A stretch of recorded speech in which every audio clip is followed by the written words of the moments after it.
Good morning student.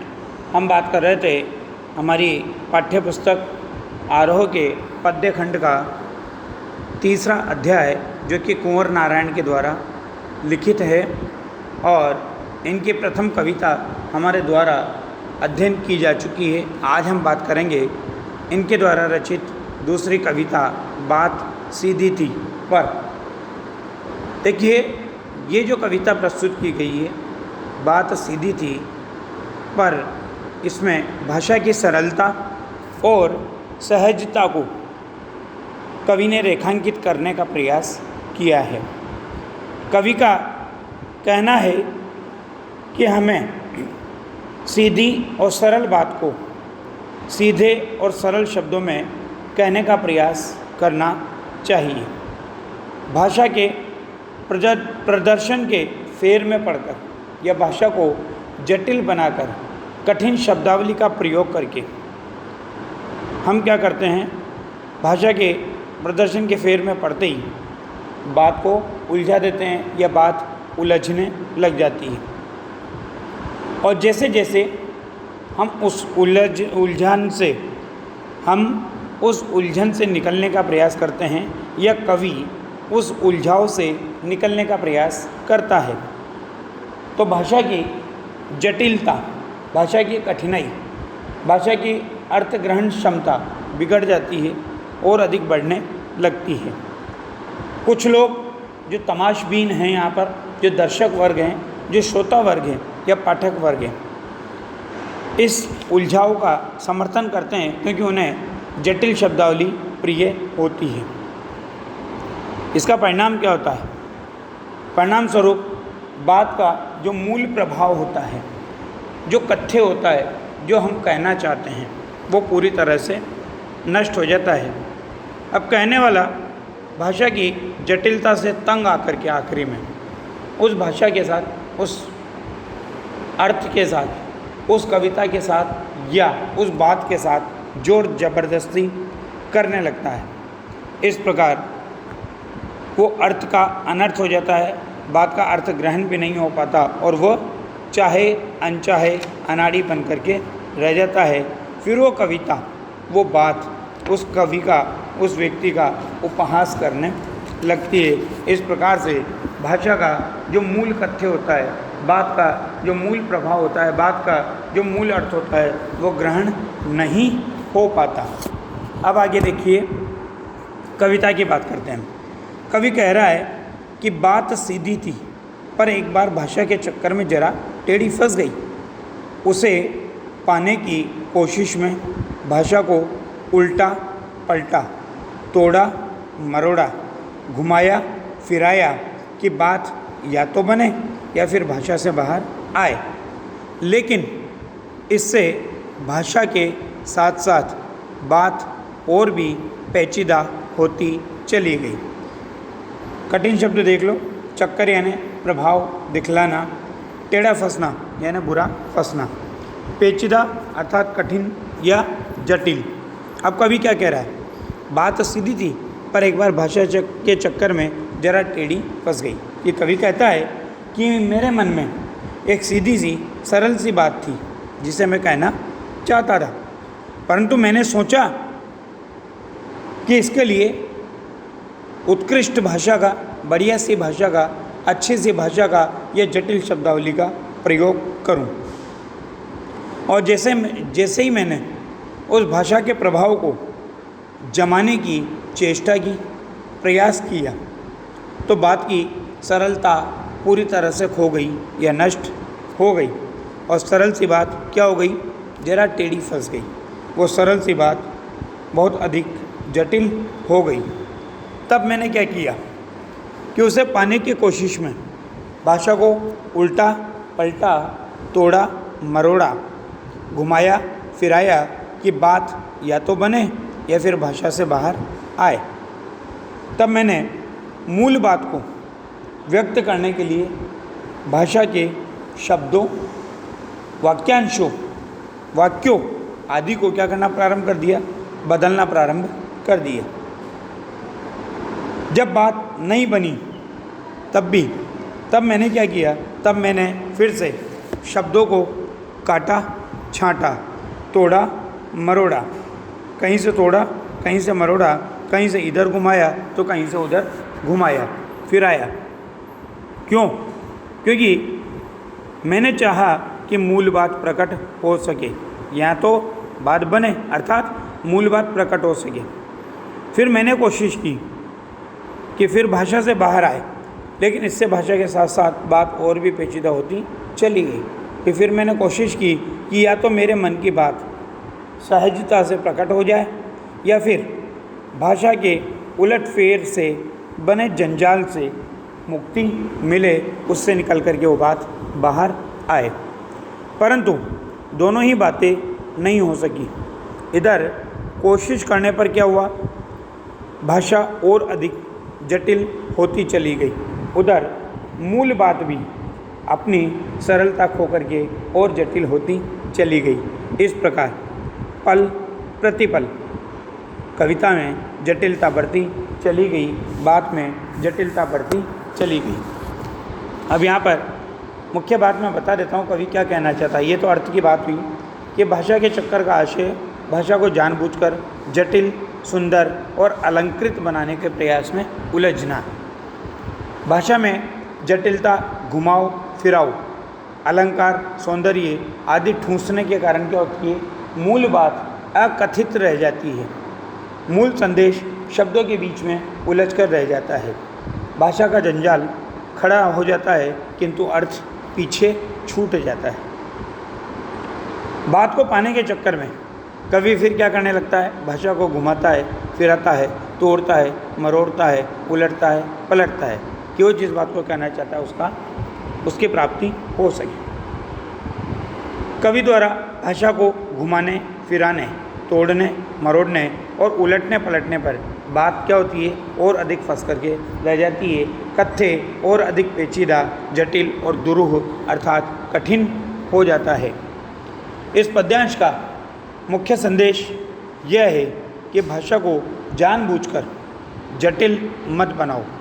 सहज बात को सरल शब्दों में कह देने से बात अधिक प्रभावी ढंग से संप्रेषित होती है। अधिक जटिलता या भाषा सौंदर्य अर्थ की अभिव्यक्ति में बाधा ही डालते हैं। अब बात करते हैं आगे। सारी मुश्किल को धैर्य से समझे बिना मैं पेज को खोलने के बजाय उसे बेतरह कसता जा रहा था, क्योंकि इस करतब पर मुझे साफ सुनाई दे रही थी तमाशबीनों की शाबाशी और वाह वाह। धैर्य अर्थात धीरज, बेतरह यानी बुरी तरह, करतब चमत्कार, तमाशबीन तमाशा देखने वाले दर्शक या श्रोता वर्ग, शाबाशी प्रशंसा या प्रोत्साहन। अब कवि क्या कह रहा है कि सारी मुश्किल को धैर्य से समझे बिना मैं पेज को खोलने के बजाय उसका बेहतर कसता चला जा रहा था, कि मैंने उस मुश्किल को धैर्य से समझने का प्रयास नहीं किया, कि भाषा के चक्कर में फंसी बात को धैर्यपूर्वक सुलझाने का प्रयास नहीं किया, बल्कि धैर्यपूर्वक सुलझाने के बजाय कवि उसे और अधिक कोशिश करके क्या करता चला गया, उलझाता चला गया, बेहतर कसता चला गया। जिस प्रकार पेच स्क्रू ठीक से नहीं लगता तो उसे खोलकर फिर से लगाने के बजाय उसे कोई ज़बरदस्ती कसता चला जाता है, उस तरह मैंने भी क्या किया, बात को ज़बरदस्ती कस दिया। कवि को बात के साथ ज़बरदस्ती इसलिए करनी पड़ी क्योंकि इस बेवकूफ़ी पर उसे क्या सुनाई दे रही थी, क्योंकि इस करतब पर, इस चमत्कार पर, इस बेवकूफ़ी पर मुझे साफ सुनाई दे रही थी तमाशबीनों की शाबाशी और वाह वाह, क्योंकि उसकी इस बेवकूफ़ी पर वाह वाह करने वाले और शाबाशी देने वाले लोगों की संख्या कम नहीं थी। वे उसे जटिल पेचदार भाषा बनाने पर क्या कर रहे थे, कवि को बधाई दे रहे थे और उसे प्रोत्साहित कर रहे थे। इसी कारण वो उस प्रशंसा को सुनकर के वो भाव और भाषा को और अधिक जटिल बनाता चला गया। ये तो बात हुई अर्थ की। अब इसका मूल बात क्या है, ये मैं स्पष्टीकरण कर देता हूँ आपको, कि पेज खोलने का तात्पर्य अभिव्यक्ति को या अभिव्यक्ति के उलझाव को सुलझाने में मदद करना, बात को सरल ढंग से अभिव्यक्त करने का प्रयास करना। कवि हड़बड़ी और खींच में बिना सोचे समझे अभिव्यक्ति की जटिलता को और अधिक बढ़ाता जा रहा था, क्योंकि वह तमाशबीनों की वाहवाही के चक्कर में मूल समस्या को समझने पर ध्यान नहीं दे पा रहा था। अभिव्यक्ति को बिना सोचे समझे उलझाने और जटिल बनाने को कवि ने यहाँ पर कर्तव्य की संज्ञा दी है। तमाशबीन लेखक की प्रशंसा करके उसे बढ़ावा दे रहे थे। वे न तो अभिव्यक्ति के सौंदर्य को जानते थे और न ही उन्हें अर्थ से कुछ मतलब था। वे तो तमाशबीन थे, उनका काम था तालियां बजाना, पीठ ठोकना, प्रोत्साहन देना, वाहवाही करना।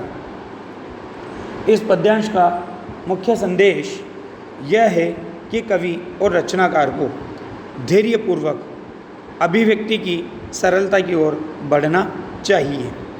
बिना सोचे समझे किसी बात को उलझाना, जटिल बनाना तथा कठिन बनाना अवांछनीय है। अब बात करते हैं आगे। आखिरकार वही हुआ जिसका मुझे डर था। जोर जबरदस्ती से बात की चूड़ी मर गई और वह भाषा में बेकार घूमने लगी। हार कर मैंने उसे कील की तरह उसी जगह ठोक दिया, जो ऊपर से तो ठीक ठाक पर अंदर से न तो उसमें कसाव था न उसमें ताकत थी। बात ने जो एक शरारती बच्चे की तरह मुझसे खेल रही थी, मुझे पसीना पोंछते देखकर पूछा कि क्या तुमने भाषा को सहूलियत से बरतना कभी नहीं सीखा। अब कवि क्या कह रहा है, देखिए कि आखिरकार वही हुआ जिसका मुझे डर था, जोर जबरदस्ती से बात की चूड़ी मर गई। कवि कहता है कि भाषा के साथ जबरदस्ती करने का परिणाम वही हुआ जिसका कवि को डर था।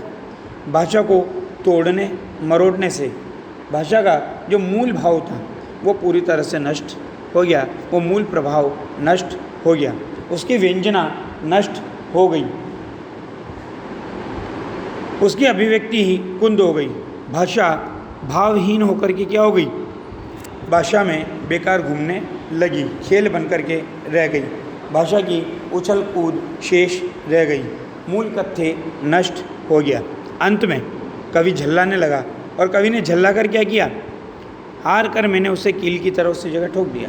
कि अंत में कवि ने झल्ला कर अभिव्यक्ति को चमत्कारी शब्दों से ठूंस ठांस कर ऐसे ही छोड़ दिया।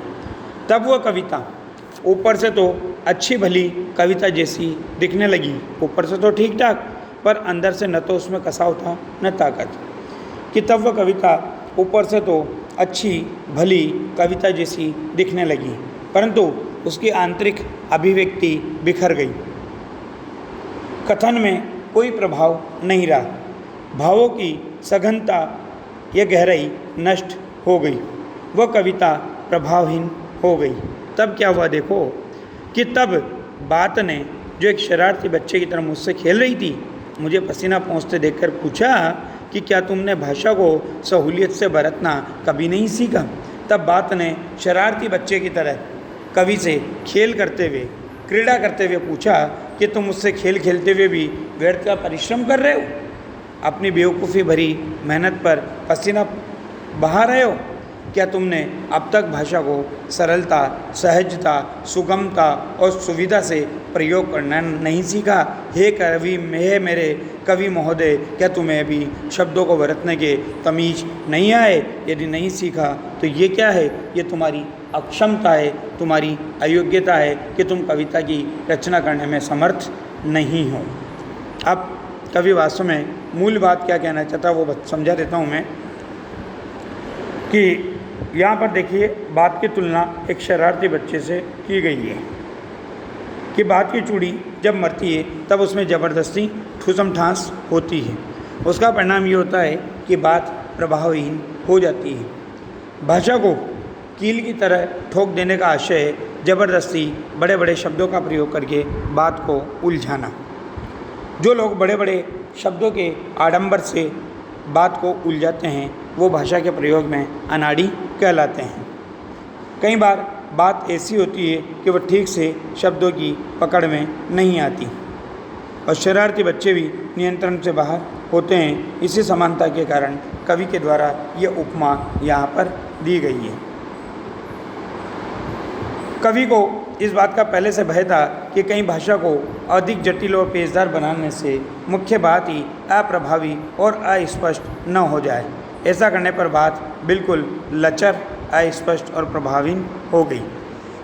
बात की चूड़ी मरने का आशय बात का प्रभावहीन हो जाना, बात को कील की तरह ठोकने का आशय भाषा के साथ जबरदस्ती करना, सीधी सरल बात को बड़े बड़े शब्दों में उलझाकर थकियाना। इस काव्यांश का मुख्य संदेश ये है कि हमें अपनी बात को बड़े बड़े शब्दों में, आड़े टेढ़े वाक्यों में, अलंकार बिंबों की ठूसम ठांस में उलझाने और धकियाने की बजाय सरल और सीधे ढंग से अभिव्यक्ति करनी चाहिए। धन्यवाद।